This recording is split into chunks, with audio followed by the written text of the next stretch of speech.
Nicole Tan from National University.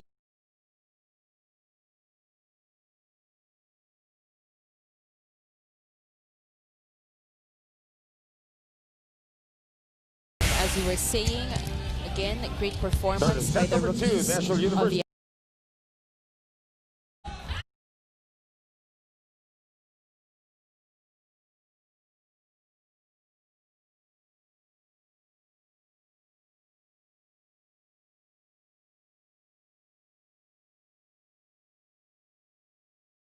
younger players also in the PVL being that team captain. And could you say that Audrey is showing that leadership in the court today? And you'll really notice that one, Billy. And we're gonna get more to that answer later on, Nicole, as we go to a timeout called by the Adamson Lady Falcons. Bumawi tayo, oh. Okay? Masyadong malapit yung set sa net, okay? Huwag nyo bagalan yung kilos nyo. Huwag nyo hintayin, dakutin ng, penetrate ng blocker yung bola. Pag nakagano na sila, binabagalan natin. Bilis, bola, okay lang yan. Pasa, happy! Hey! They said it again. Happy heart strong. So that might be the new mantra for the Adamson Lady Falcons. And they need that happy heart strong right now because they are down by 5 points against NU. And sabi nga ni Coach Lerma, it's just second set. Kailangan natin makabalik din dito. They're down again. They're down by 5 points. Audrey Paran serving. They will try, but no go. Access denied for Adamson. Great coverage by Ivy Laksina. They need a one-stop here. They need to get things going for them. They need to find that rhythm as early as now. What a great...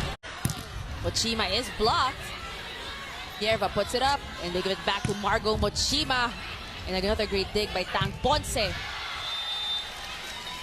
That, finally, they needed that power. They needed that energy starter. Point for Adamson. Serving seven. And for good. Adamson, Reza Cruz.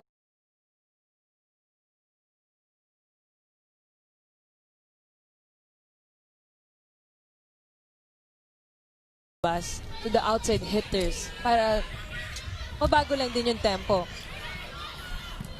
Para mabigyan sila ng Because you can kumpiyansa. see the blocking also of the NU Lady Bulldogs is really good. We're going to go to our first technical timeout, set number 2, and you would lead 8-2.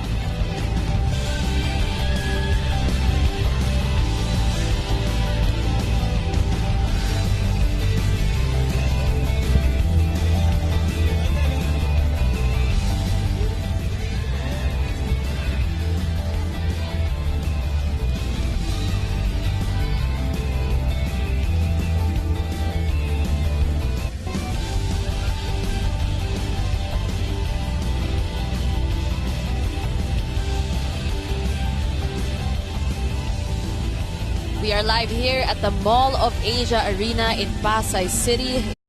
And early Sunday morning, almost an afternoon, as we continue the game between the NU Lady Bulldogs and the Adamson Lady Falcons. And before anything else, let us turn it over to Bailey's Akot for his report. Go ahead, Bailey's.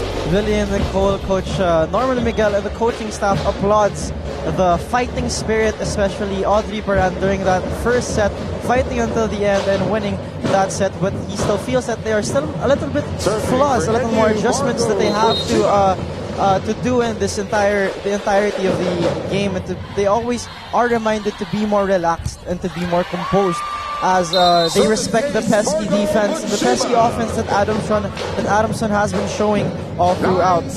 Back to you guys. Thank you so much, Bailey's, and that's true.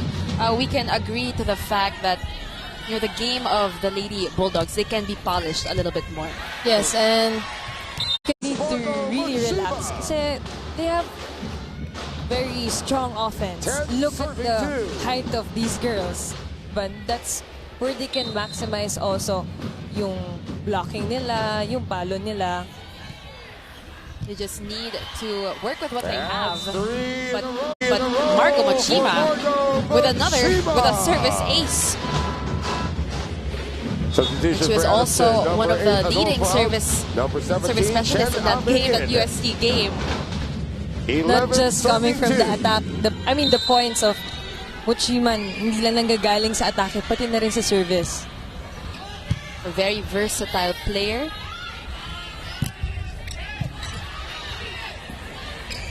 Arroyo is blocked. Block point for Adamson.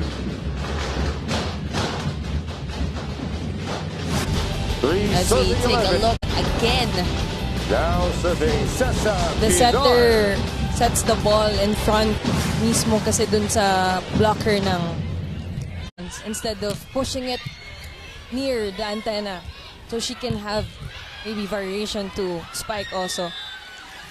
Chen Amin. and Chen Ave waking up here in this second set. For serving The 11. lead has ballooned a little bit, but here come the Adamson Lady Falcons playing catch-up. There's a Genesis from the back row. Ball out. That is outside. The Adamson Lady Well, Falcons need to start Now serving composing Ivy themselves. Laksina. Kasi pag nagtuloy-tuloy to, lumalayo yung lamang ng NU Lady Bulldogs. Exactly, and must continue, and you will gain that confidence to take it all the way. Here in set number 2, Ivy Laksina serving. Louis Romero back to Ave. Attack here. That is a point for the NU Lady Bulldogs. Again, those errors 13 that were serving hounding four. them are back here in the second set, Nicole. And their errors, it's just coming from them also eh. Hindi nila na convert into points.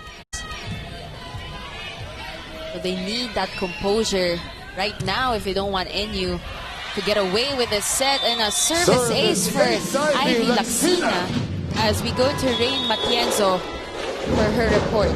Billy and Nicole, as Adamson University.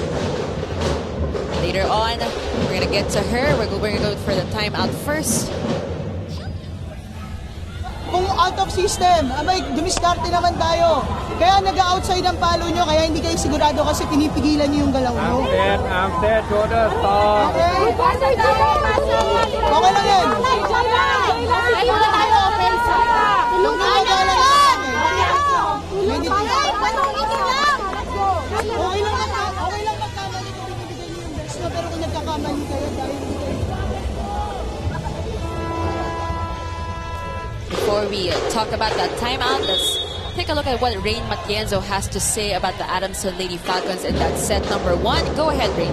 Billy and Nicole, as you guys have been wondering about earlier, Still Happy serving Heartstrong for is the new NU, mantra of the Adamson Laksina. Lady Falcons. Is brought about by the arrival of champion coach Ty Bondit as their trainer. That is what they say after every point during every training. However, Happy, they do stay positive because they are several points behind the NU Lady Bulldogs, and of course Heartstrong because they have to not just be positive but also make sure that they maintain that fighting spirit. Laban lang, as Coach Lermayron would say in every huddle. Back to you guys. Thank you, Rain, and that explains it. Happy in a positive way. Yes. 15 serving Tama yung 4. hinala natin. Really, the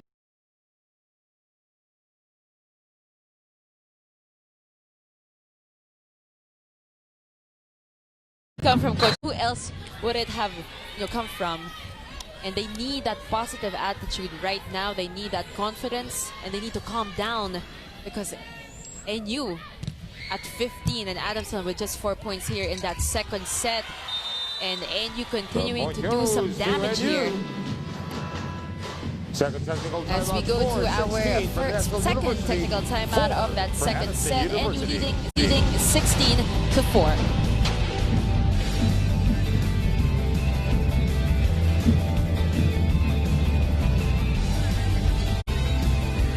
The Adamson Lady Falcons going up against the NU Lady Bulldogs.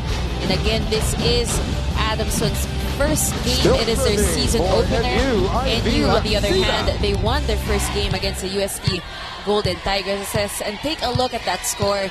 Nicole, 16-4. What can you say about that? Parang masyado na na-stuck kasi si Adamson, Lady Falcons, and you know, they're getting out of their system and they're getting stiff, relaxed, and I guess they're thinking or overthinking because of their errors na hindi nila ma-stop. And take a look at this attack by Lorene Doring, and just what they needed. And they need more of those. They need to be more aggressive in scoring those points. You're bringing that energy up on their side. Maybe trying to find the balance between being relaxed and being aggressive. Exactly. We need to see a little bit more spunk from the Adamson Lady Falcons squad, like how we saw, you know, like what they did rather in that first set. Ave will go for the serve. They go to Risa Sato with a quick, but is blocked by Lorene Doring. Good intention coming from the setter, trying to set to Risa Sato, but it's kind of a bit low for Risa Sato.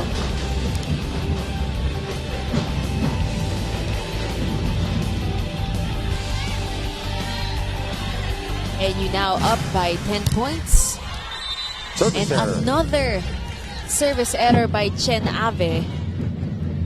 Kanina pa, Billy, since the first technical timeout, and then here we have the last stretch.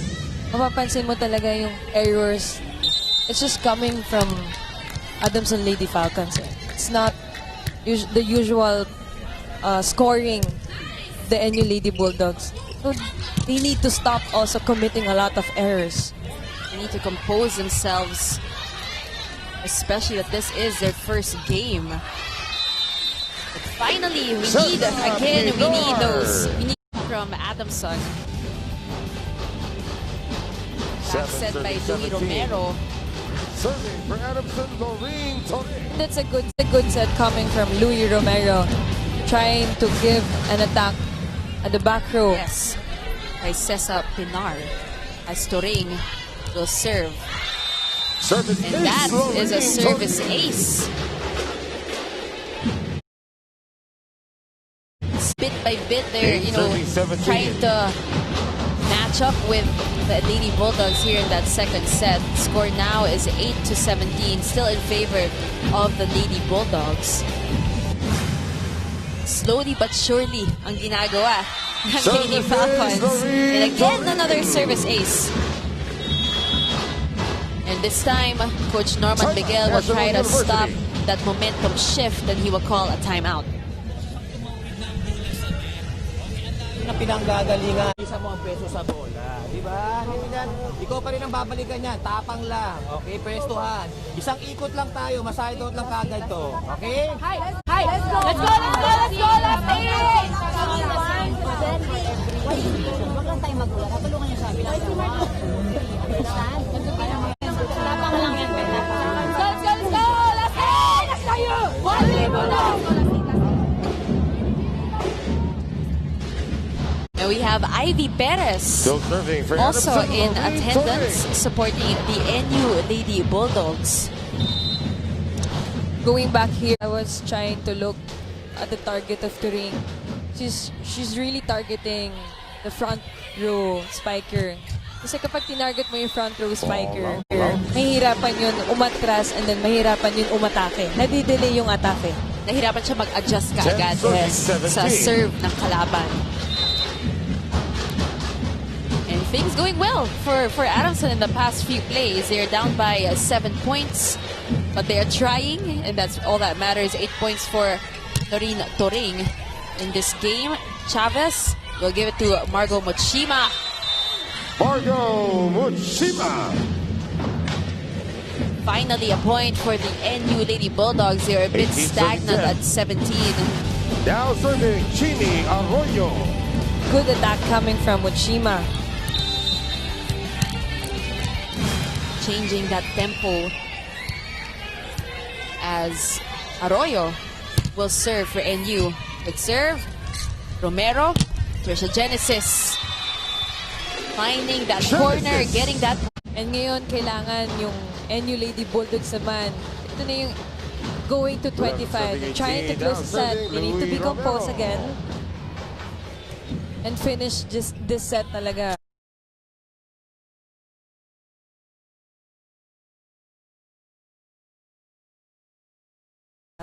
They can't give, Adamson that confidence to catch up to them.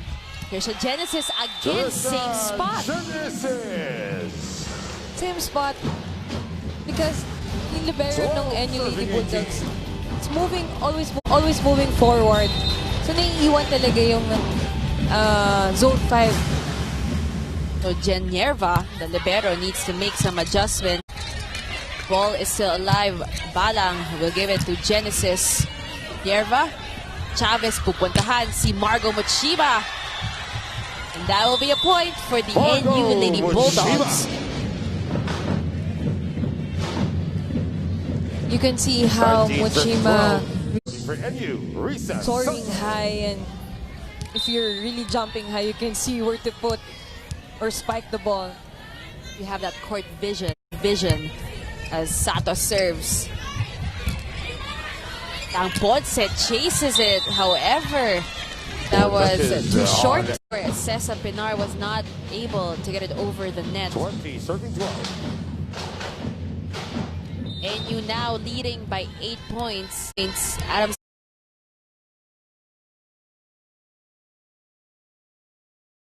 Lady Falcons squad we're seeing here in set number 2, Chami. Compared to that set number 1, a strong start to this game, but they're kind of losing that fire here in that second set, and we can also, commend the NU Lady Bulldogs for holding their ground.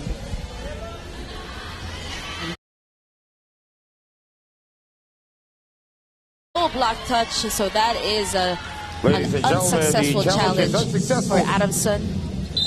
Point remains with NU will Adamson stay University at has 22. one more challenge remaining in this set. Adamson